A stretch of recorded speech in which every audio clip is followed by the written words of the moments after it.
வாழை படத்தோட ரிவ்யூ பத்தி தான் நம்ம இந்த வீடியோல வந்து பார்க்க போறோம். வாழை இந்த படம் எப்படி இருக்கு?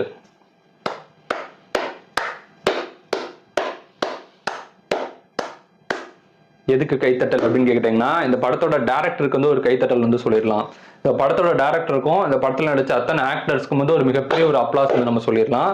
ஸோ ரொம்ப அழகா வந்து இந்த படம் வந்து எடுத்திருக்காங்க. ஸோ மாரி செல்வராஜ் அவர்களோட 4வது படம் இது வாழை. 4 படமே எனக்கு ரொம்பவே பிடிக்கும். ஒரு நியாயமான ஒரு கோபத்தை, நியாயமான ஒரு விஷயத்த ரொம்ப அழகா வந்து வெளிப்படுத்துவாரு. ஸோ அது வந்து அந்த அவரோட படங்களோட எமோஷன் வந்து நம்ம ஈஸியா வந்து கனெக்ட் பண்ண முடியும். ஸோ அந்த அளவு பாத்தீங்கன்னா அந்த கோபத்துல ஒரு நியாயம் இருக்கும். ஸோ சில பேர் சொல்லுவாங்க ஜாதி படம் அப்படி இப்படின்னு சொல்லுவாங்க. ஆனா ஜாதி படம் அதெல்லாம் தாண்டி ஜாதி படமோ மத படமோ என்ன படம் எடுத்தாலும் அந்த படத்துல அந்த எமோஷன்ஸ்ல அந்த நியாயமான ஒரு கோபம், நியாயமான ஒரு ஒரு ஒரு உணர்வு வந்து இருந்துச்சுன்னா கண்டிப்பா வந்து எந்த ஆடியன்ஸ் வந்து உலகத்துல எந்த ஆடியன்ஸ்னாலும் அந்த